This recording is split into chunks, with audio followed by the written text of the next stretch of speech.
Ladies and gentlemen, welcome to another edition of the No ID Vibes, No ID Podcast, whatever you want to call it. I have here a creative, writer, actor, producer, DJ. If you And have, they kind of pay out in that order. this man has written Sherman Showcase. You've seen him on NBC Marlin, Emmy nominated for the Jimmy Fallon Show. Man, this is just a wonderful guy. I'm proud to say NAACP Image Award nominated now.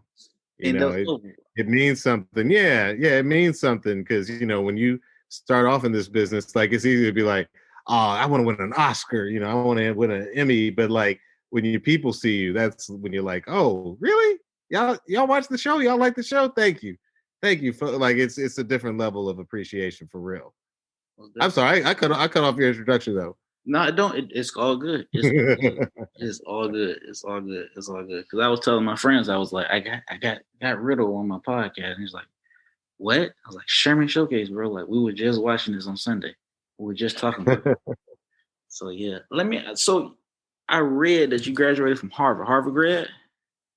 Yeah, man. Yeah, man. So were you liking writing when you was at Harvard, or what got you into writing and producing? So funny story is that I was writing stories, no joke, in kindergarten. I wrote a book called The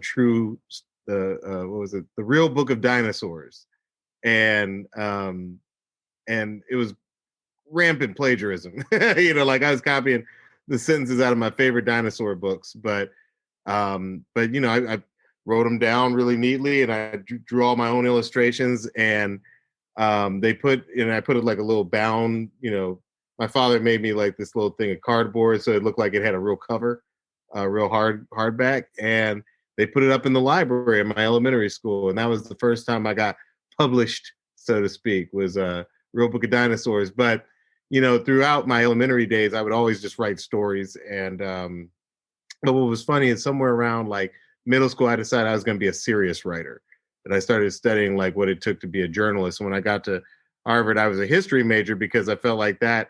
Harvard didn't have a school of journalism like some schools like Columbia. So I started, writing nonfiction. I wrote a lot of stuff on government for the Kennedy School and the Institute of Politics up there in Massachusetts. And that's what I thought I was going to do. But around my graduating year, I decided that I didn't really want to go to DC. I didn't know what I wanted to do, honestly.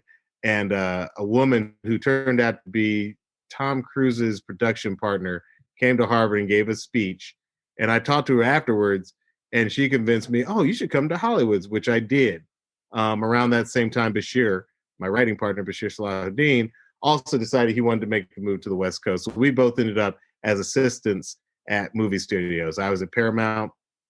He was at Warner Brothers. And we just decided at some point, because the assistant thing wasn't working for us. Like I'll tell you straight up, I was the worst assistant. Like, people would give me like, meetings to schedule. Half the people would show up. I was terrible. I was a reservation for the wrong time. They're sitting at the restaurant not eating. Like I was a terrible assistant. And me and Bashir decided, oh, you know what we're gonna do? We're gonna, we got to figure out something we can work on together, because we can't graduate from Harvard being from working class backgrounds and not amount to nothing in life. And it was actually my mom who told us, well, why don't you guys try writing some stuff down, because you're funny and Bashir's funny. And that's what we started doing. We started writing comedy for the first time in our lives. Like he had been an actor, but he had never been focused entirely on the writing. And I had been a writer, but I wasn't focused on comedy. So we kind of met each other halfway. We started doing sketch groups. In fact, our very first sketch group was a group called Cleo's Apartment.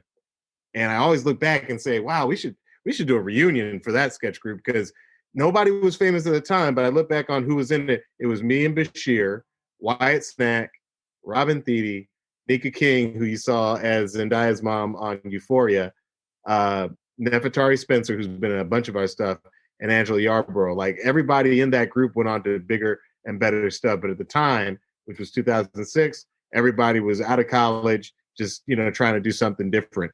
And, sincerely, we should bring that group back together. But that's how I got into writing, was just by that very circuitous path of trying to figure out what you want to do with your life. I think that's everybody. Like, I went to school for IT and business. Yeah. And I graduated in 2012. I have never used that degree, but I went to school. I went to comedy school to learn stand up, and I've used that more than I've used the actual. Isn't that crazy? Isn't that crazy? Like I was taking some really hard classes at in college, and I was just like, I look back, I'm like, I never use my econometrics, like I don't ever use that applied math. I'm not smart enough to use that applied math. It's sad that I can go back and read some of my homework from back in the day, and it's not as good as I don't understand what I wrote. I'm like that mouse in Flowers for Algernon who like gets really smart, but then eventually he gets dumb again. He can't read his own writing. Like, shout out to Flowers for Algernon, all those people reading that in middle school. There you go. So how did you get to the late night with Jimmy Fallon show? How did that come about? We were shooting, right? So exactly. We took all those sketches that we were writing, for the stage, but we figured out pretty quickly that, you can't expect people to always make it through traffic. And this is all obviously super way before COVID, but like you'd invite agents, you'd invite, managers and other comedians to come see your show at 7 p.m. on, Sunset Boulevard. And then they would get caught up in traffic or, they would just go home and not want to come. Like, so we were like, we got to start putting more stuff on the web. And what we ended up doing was, YouTube was still like pretty damn new in 2007. So we would just post everything that we ever did on stage online. And we figured out quickly, well, some of that stuff is really funny on stage, but we're going to start shooting, these YouTube videos like they're mini movies. And that's when we started The Message, which, we didn't have a whole lot of money, but we shot like 72 videos. A lot of them are still up there on YouTube all these years later. But you get to see me and Bashir when we were youngsters. But, about 2007, we were posting 3 videos a week, just, not even trying to get noticed, but like that was when Jib Jab and Obama Girl and everybody was going viral. And we got the chance to go viral too. We did a video called Condi Rice Raps, which was Nefertari playing Condoleezza Rice. And we wrote a song parody that sounded like, Fergalicious, but it was called Condolicious. And, that video got like 2 million views in a day, which back then, like that was a lot on YouTube. So, people started asking around like, oh, who shot this? And we got wine and dime, but we didn't know what we wanted to do just yet with what the notoriety we were getting. And at that point, David Allen Greer reached out and he was like, yo, I saw your stuff online. It's really funny. You guys want to come work on Chocolate News, which is a Comedy Central show that was, that he was trying to get launched. And that was our first job in TV. We got that gig and we showed up. And I don't think we got one joke on the air, which was always weird to me because it was basically like, people would come up to me and be like, yo, I love Chocolate News. And I'd be like, oh, well, I don't really have any jokes on the show, but thank you. And then other people would come up and be like, I can't stand Chocolate News. And I'd be like, hey, I don't have no jokes on that show. So it was like kind of like a lose-lose situation. But at the same time, Jimmy Fallon and his producers saw some of our web videos and they were like, hey, we heard you guys just got staffed on a David Allen Greer show, but, we'd like to interview you about writing for, Jimmy Fallon's new late night show. Now, we're living on the West Coast at that time. I didn't know if we wanted to take the job at Jimmy Fallon because nobody knew if that show was going to be a success. And it's a lot to pack up your whole life and move to New York if you're only going to be there for 13 weeks. They were offering a 13-week contract, and I was like, man, am I really going to give up my apartment? I had just started dating this girl who I really liked.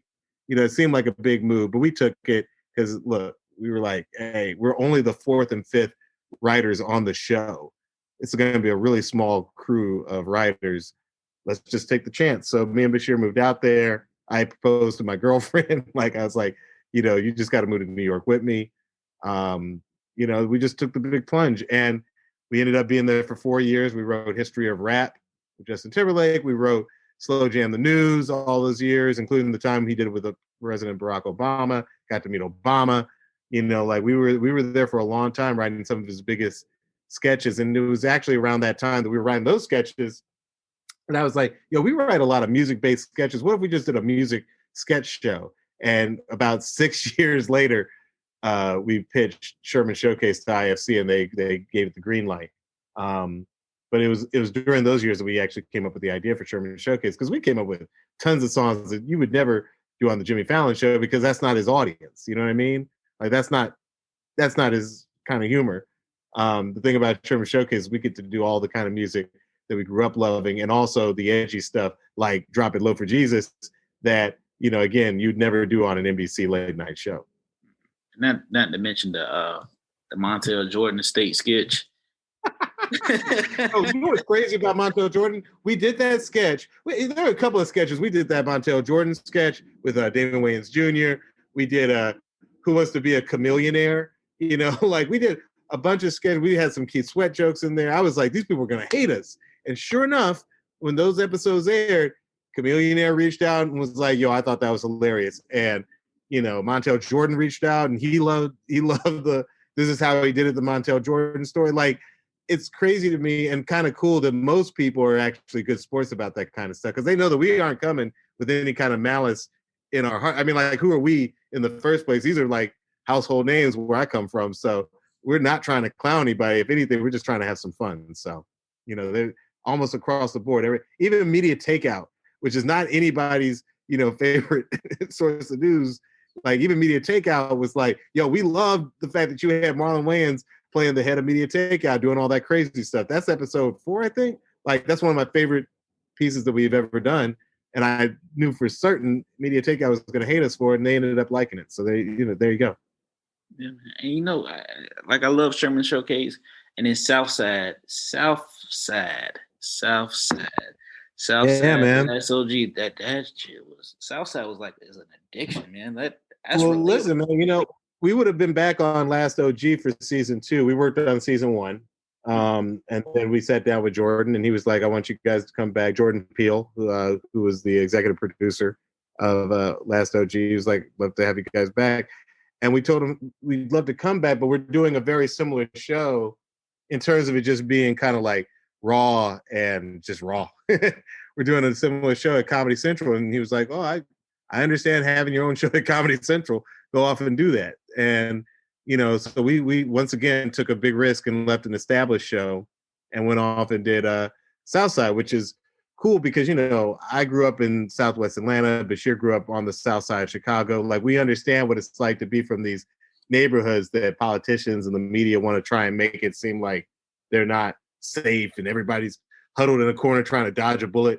And we were like, that's not the experience that we ever had in either of these communities. Like, we wanted to do a show that shows that, like, doesn't matter where you're from, at the end of the day, there are going to be some funny people. There are going to be some, you know, crazy people. There are going to be some rich people and some poor people. Like, no matter which neighborhood in America you go into, if there are Black people there, they're going to be scholars.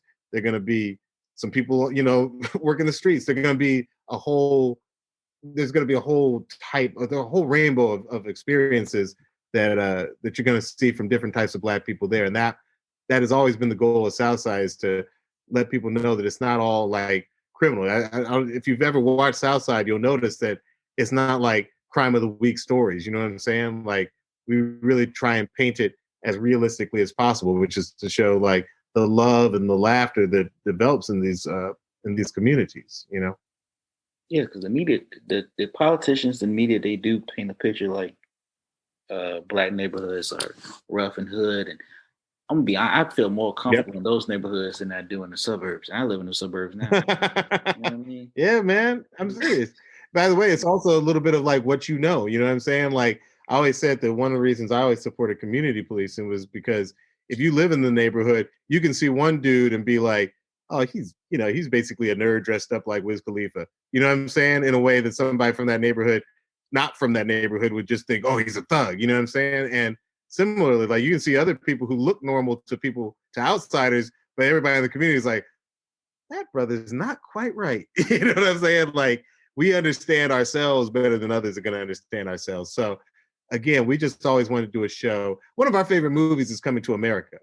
You know, you got literally African royalty and dudes just chilling in a barbershop. And then you got Sam Jackson trying to rob McDowell's. Like, it's all types of people, you know, in these communities. And that has always been the goal of Southside, is just to make it evidently clear that, like, you know, it can be 100% real and yet still not be the same old tired stories that you get about black neighborhoods in almost every show not written by a black writer. I'm gonna get off the soapbox now. No, soapbox, because it's true. Because like y'all had an episode where the in the South Side where they were trying to repossess a grill Yeah, from the white guy. No, he's yeah. like I'm the white guy. Yeah. he's like this. He's like trying to impress all his friends. So he's like trying to get the grill, and it's just going through hell just to try and get the grill. But like then it was like an episode where. Well, but let me tell you, that's kind of based on a real story because, you know, we didn't make up really anything when it came to Southside. Like, you know, the twins, like the big dudes, the twins, K and Q. So Q in real life worked at Rent-A-Center, and he told us all these crazy stories about like how he would have to like repossess stuff from like, you know, friends of his, you know, first cousin and stuff. Like it was always awkward repossessing. But what a lot of people didn't realize is that a lot of white people in Chicago on the north side used to use Rent-A-Center as well. And he would always say they would get mad indignant when they would go there and repossess stuff out of their house. So that story about repossessing the grill is kind of based on one time when he had to, you know, when he had to deal with some feisty white people who had rented like over half their really expensive house on the north side. And he was like, damn, so I guess all their money goes towards the house because everything else up in here, like we could take away today. So that's based on a real story. Yeah, and what was it, the uncle selling Viagra? And not based on a real story, but that goes towards the fact that, you know, if you spend any time on the south side of Chicago or in southwest Atlanta or in south central LA, it doesn't matter. Clearly, at the word South Philly, we black people, we like living on the South. Clearly, like that's just like if you say, "Oh, the neighborhood is called South," you said enough. I'm interested. Like, you know, we sincerely have this thing where, you know, we just wanted to paint something real. And when you go to these neighborhoods, like everybody's got a hustle, you know, like, and it could be perfectly legal. Sometimes it's not legal, but it's always a hustle. You know, you'll meet somebody, oh yeah, I do makeup on shows, but on the side, I got these vegan cookies that I'm trying to sell. Like everybody's got something in addition to what's their main gig. You know, it's all about the side hustle. So we were like, yeah, I think it'd be really funny if, you know, our main character, you know, his uncle is selling, you know, Viagra on the side because, you know, in the story of the show, Uncle Spike is a vet. And, you know, sometimes, you know, through the VA, you can get access to stuff. And so he's selling it to some of the other old people at his retirement home. So it just made sense. It did, because you know what is relatable, because I have an uncle that sells Viagra now. So you know, exactly, man. We didn't have to make up too much to make the show work. But also, stop snitching on your uncle, man. He knows this is. He's gonna be listening to this like, oh, he's talking about somebody else. It's the other uncle. The other uncle, man. That's the other uncle. That's definitely not me. That's definitely not me. Let me ask a question though, man. You got a chance to work with part of probably like one of the most dynamic family last names in entertainment, Wayans, Marlon Wayans. How was that? Like working with Marlon Wayans? I kid you not, man. He's one of the nicest people in the business. I've worked with a lot of people. There are a lot of people I will never speak on. Earlier today, somebody came to me like, yo, why don't we do something with so and so and so? And I was like, ooh, yeah.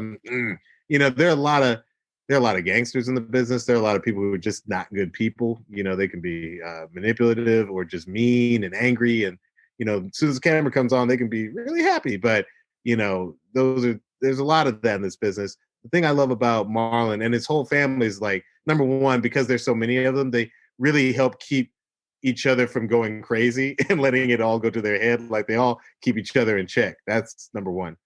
But number two, what's really interesting about Marlon is that like he's somebody who's been famous. It's easy to forget. He's been kind of like famous and doing this since he was like 18, 19 years old. You know what I'm saying? And to have been so successful for so long, it's ironic to meet somebody who humble and so happy doing what he's doing.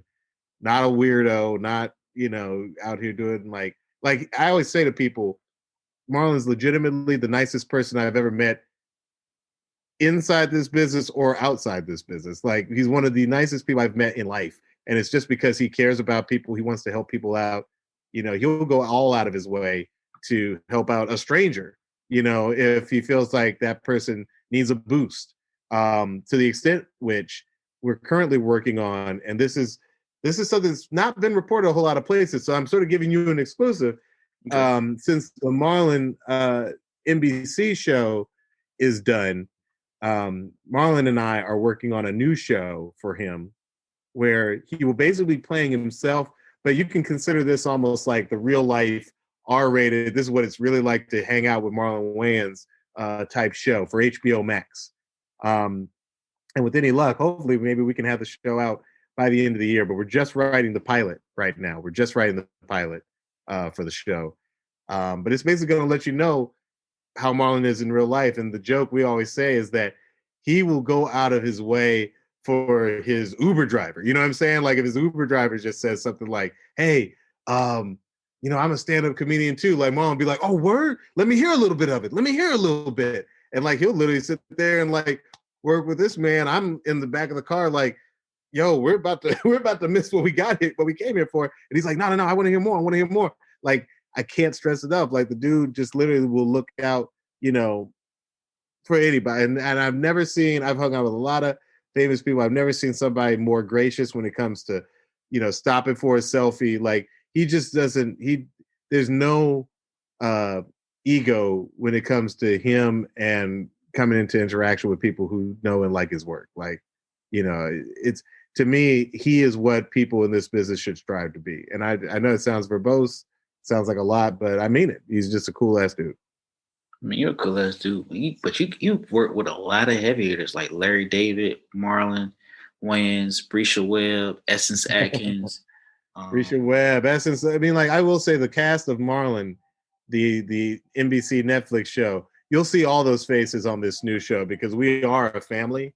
I knew Brescia going back to when I auditioned her for an HBO show that me and Bashir tried to do back in 2015. That's how long ago it was. 2015.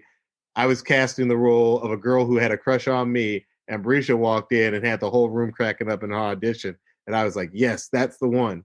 And then the show never made, you know, it got ordered a series, and then HBO rescinded the offer and has had this pilot locked up under lock and key for like 6 years now. And I'm definitely going to talk to them about releasing it because I think, you know, we had Brescia, we had Jaden Smith, we had August Alsina.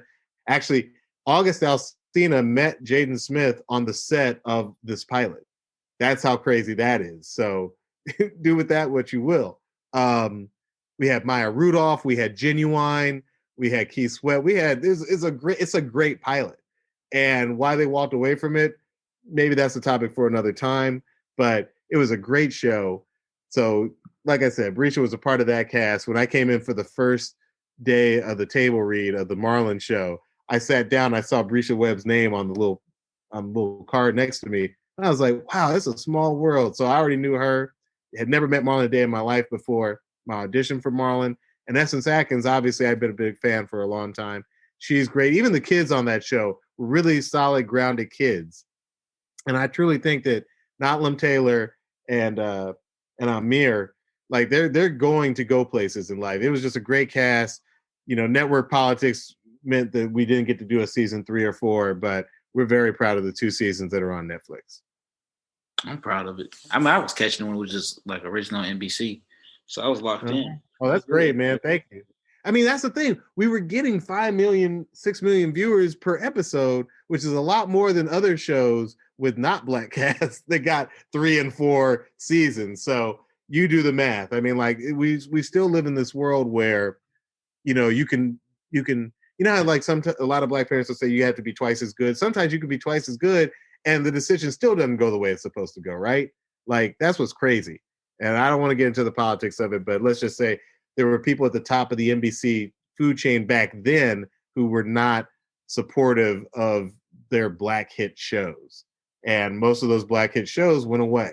You know, even the Carmichael show didn't get promoted and wasn't put out there as big as it should have been, considering look at that cast. Look at the cast they had on that show.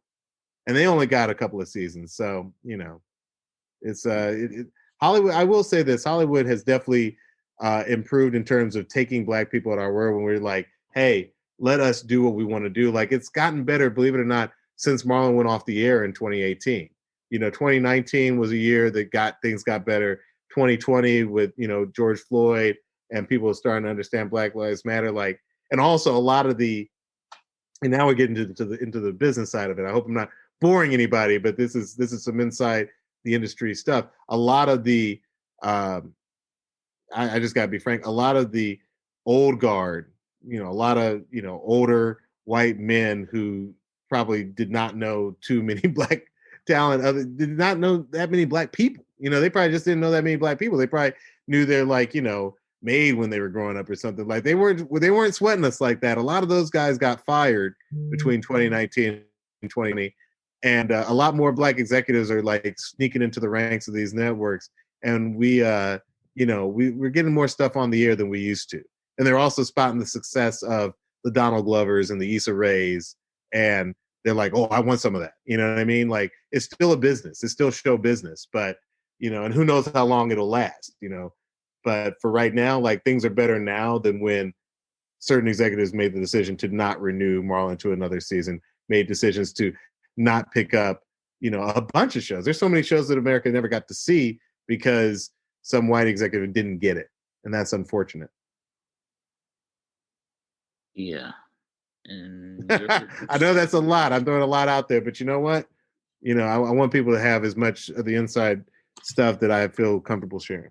Yeah, because a lot of times is the keyword in show business is pretty much business at the end of the day. Business.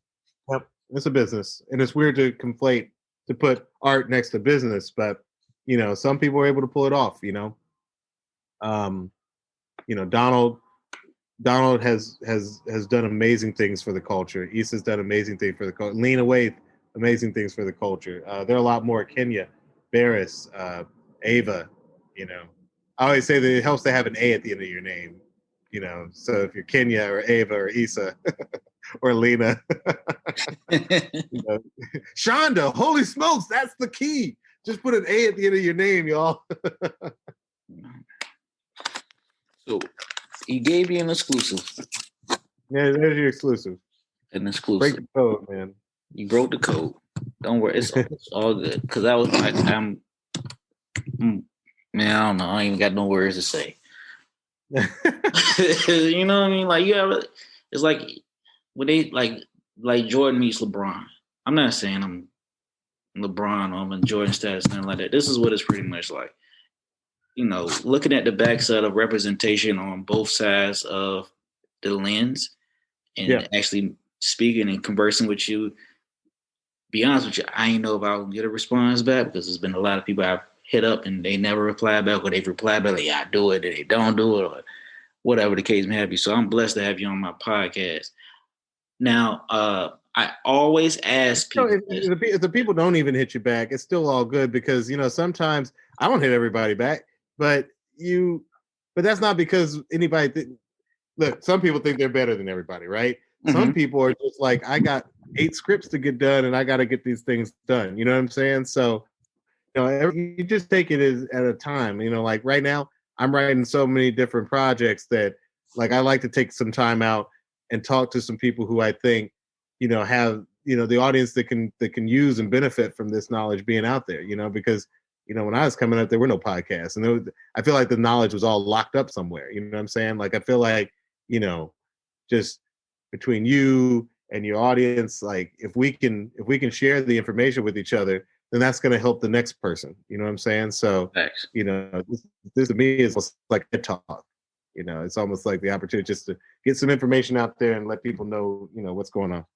This keeps me sane because my stand-up is put on a pause because of COVID. I mean, I've been doing some Zoom shows, but Zoom shows are weird, right? There's a bunch of people laughing in silence. They were, but like I had Michael Collier up there, and I talked to him. He's like, man, you just got to play around where they got really get into acting and stuff like that. I'm like, what? So I actually took his advice and did it. And I actually got into it. So I like jump on the camera, like, is there a bug on my nose or something? I might do something crazy We're to all get it. like we gotta like the stuff. We gotta, there's so many guilds that you have to be a member of nowadays to even have the stuff pop. So Yeah, man. So I hear you. this keeps me sane. This really keeps me sane. And after this season, I'll be 40 episodes in. So this is keeping me sane. And I've only been doing this for a year. That Like you, I've had you, I had Nori Davis, Michael Kyer. I've had Kitty Kaboom, who voiced Cedar's Word on BET. Are you serious? Yeah. No, okay. So I really want to say, okay. I don't want to listen, y'all. If y'all remember Cedar's World, we have something that we wrote something in season 2 of Sherman's. I think you're gonna like a lot. So just and by the way, that's the thing I love about Sherman Showcase is because I hadn't thought about Cedar's World in a long time, and then someone brought up Cedar's World, and I was like, how can we not have a segment like that on Sherman Showcase? So we got something, and I think Brescia might be involved. But yeah, I think yeah. This is how the writing of Sherman Showcase comes about. We sit around and we talk about music and we talk about Black culture. And at some point, we're like, "Yo, would it be funny if they did like an Ocean's 11 movie, but it's about the Motown artists trying to get their money back from Berry Gordy?" Like that's how we come up with the ideas. Like we'll just be talking about Motown artists. You know what I mean? And even last night I was watching this documentary on PBS about a show called Soul! Exclamation mark. If you get the chance to see it, just look up Mr. Soul, Mr. Soul exclamation mark. And this was apparently a public broadcasting. It was a show on PBS, the local PBS station in New York, and it was almost like Soul Train for poets. I kid you not. The man had on James Baldwin, Nikki Giovanni, Anna Horsford, who I always think of as the actress from Amen and the Wayans brothers, but Anna Horsford was a beat poet, and he has on The Last Poets. And they do, and you might have to censor this, but this is just the name of the poem. They do Die Nigger, which is a famous like radical poem from the late 60s. And they just had so many wonderful things on. I never knew this thing existed. If we had the Sherman Showcase Writers Room up right now, I would be like, all of y'all need to watch this documentary and let's figure out what the Sherman Showcase angle is, because that's really why that show is so special to us. It's our opportunity to, tackle anything that gets us up, gets us excited, makes us laugh, makes us feel proud. You know what I mean? Like that's what that show is there for. It is because Sherman Showcase is like a mix of It's like Soul Train yep, meets Tony band. Brown's Journal. Yeah, it's a What? bunch of stuff. It's American band. It's a bunch of stuff. It's hilarious. It's genius.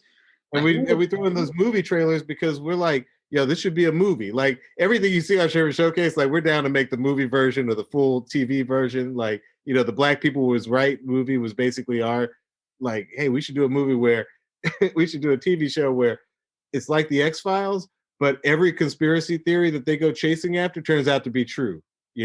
Tupac is alive. James Brown did bury his money, and it's buried in the grounds underneath Augusta, where they play the Masters. You know what I'm saying? Like, we were ready to do a whole show just based on that. So everything you watch on Sherman, that Black Cowboy movie that we have in Sherman's that keeps coming back and keeps coming back. Like we want to shoot that movie for real. You know what I mean? So just, don't let the world open up after COVID and we have some real money to go shoot a movie. That's the next move. And if you get a chance, anybody listening, you can always play Brother You're Wrong.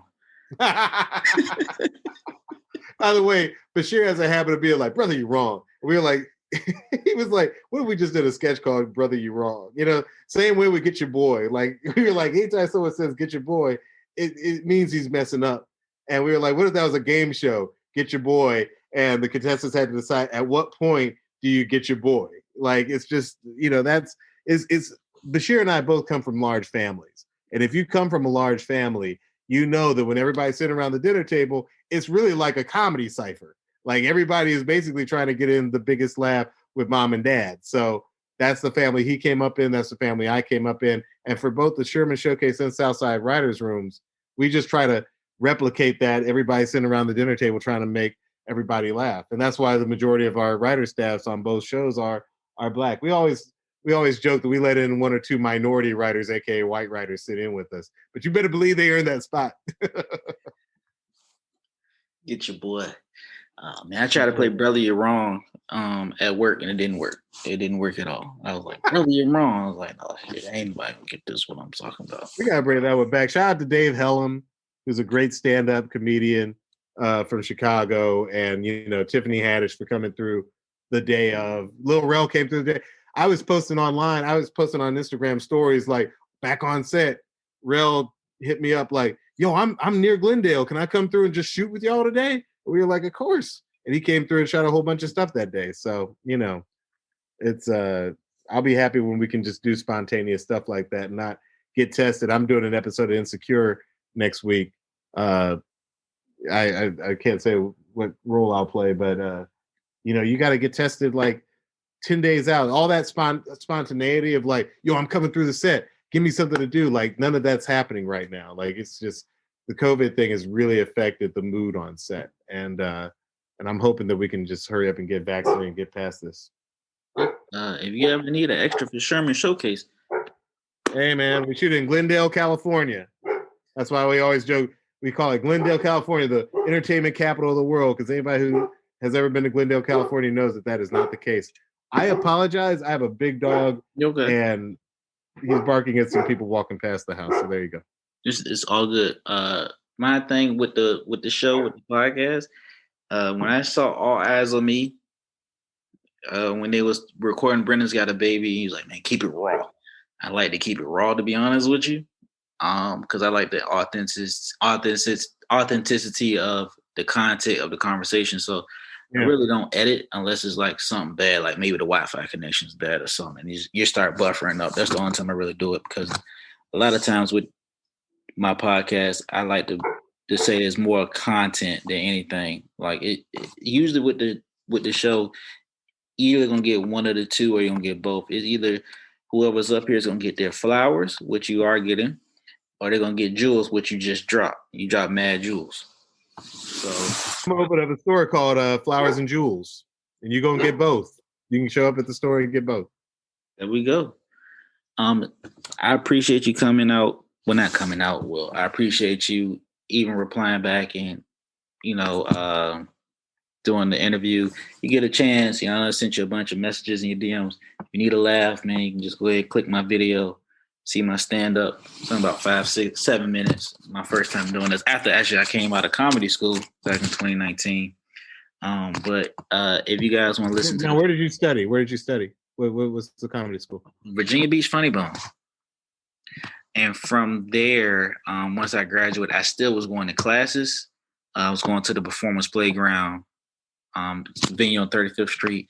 And they were actually the ones that got me not to just think about doing stand-up, but writing, acting, music, sketches, like everything. Like, I've gotten to the point now I cannot enjoy a movie because I'm like, man, the pace is off.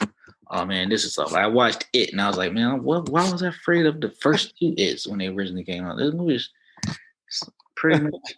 But my mind was open. It was like a bunch of creators every Thursday, man. And COVID, unfortunately, shut it down. And this is my creative outlet now. It's the pod, and we all need it. Yeah, I still DJ for people on Zoom just because that gives me something to do that doesn't require like draft after draft after draft. Like the thing about DJs, you can only think about a minute or 2 ahead of whatever's happening right now because the music can't cut off. So yeah, I think all creatives have that side outlet that they can get into, and I have so much respect for stand-ups because I do not know how y'all get up there and talk for 5 minutes. Like to me, it's almost like monologuing, which I don't like as an actor. I don't like monologuing. So I have a lot of respect. And a part of me thinks one day I'll try and sit down and actually try and write 5 minutes and try and actually do that. But yeah, props to y'all, man. That it is the best of y'all make it look so much easier than it is. Because I'll tell anybody who's listening who thought about doing stand-up, it's not easy. I've seen some terribly funny people just flame and get heckled, and I'm not trying to have that. So props to you, sir. We've had people drop out of that class. Like it was 250 and like probably third, fourth week. And then it was 10 and then there was 7. I'm like, what? Well, you just like I had enough. I'm like, what? You just dropped 250. Like, just rat it through. And, like the last week, they gave us like simulations, man. And I think my simulations was silence. So if you was the strongest one in the class, you got silence. And it was like overzealous. But silence is just like, it's the worst. Like you're telling jokes, you think you're gonna hit it, and it's just like complete crickets. It's not even crickets. You want a cricket to just jump up and start cricketing something. It's just so bad. It was. I can't even imagine, man. That's both personal rejection and humiliation in the same moment. I don't know. That sounds like terrible. It was so terrible. But nah, it got better, and it's crazy. It actually prepped me up because I told a bad joke at a bar, and people know about this joke. It was like they were real churchy, and I said, "Follow me on Christian Mingle." But I'm really a Muslim. Assalamu alaikum. The joke never hit there. But it never hits there. It never. And for whatever reason, so I'm gonna tell it again. And the true story I'm gonna say is, I said that joke, and I said, it was a pastor in the crowd. And I said, oh hell, damn, I'm going to hell. And with the rules, I couldn't leave, so I had to just sit there. I'm like, man, I just bombed. So, but it's cool. It's all good. I still tell the joke, but it doesn't hit there. It will never hit in the church. That's hilarious, man. But I appreciate you, man, and no problem, man. And I look forward to everything. I do have the Sherman Showcase downloaded on my Apple Music. You guys check them out. Sherman Showcase, Southside when you get a chance, Marlon, Curb Your Enthusiasm, Last OG first season. Just support Black writers, support Black creatives. Yeah, we always appreciate it. And I was gonna say, if I may, I'm always on Instagram, just at Diallo. When you got a weird name like Diallo, hey, that's all you gotta do. You just gotta be at Diallo. But by the way, there are a lot of African dudes who hit me up like, I really want at Diallo. So, but they can't have it. And apparently, there's like an amazing soccer player who I get sometimes mistagged as. Like they'll be like, "Oh, Diallo had a terrible game." I'll be like, "Get off my," like I'll play along with them on that level. But I'll always let people know where what we got going on or what we're excited about. So yeah, you can always follow it at Diallo, Diallo on Instagram. That's it. Yeah. And sir, thank you for having me. I'll come back anytime you'll have me. Most definitely. When you get a chance, tell Brisha I said hello. I've loved. That's that. By the way, y'all, that's the reason he had me on the show.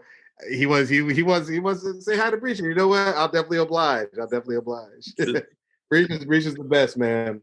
I'm gonna talk to her as soon as I get off here. Yeah, man. I got good credit. I got an 820 credit score. Tell her that. You know what? I want to make a joke, but I'm not trying to have Brisha's info out there. So I will say peace, and we will talk soon, sir. All right. Appreciate you. All right, man. All right.